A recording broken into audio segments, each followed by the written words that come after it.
Hello everyone. Welcome. This is Miss Learner. I have good news for all new learners like me. I am starting a series One Day, One Sentence. I know one sentence is not enough to learn English, but something is better than nothing. So, today's sentence is my alarm went off at 5 a.m.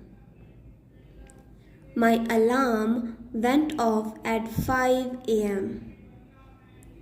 The main point is went off.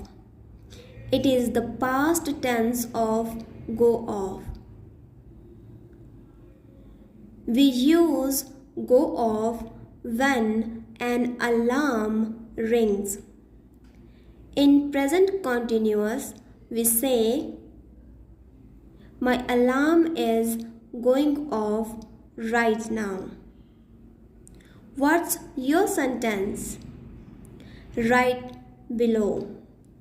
And don't forget to subscribe my channel.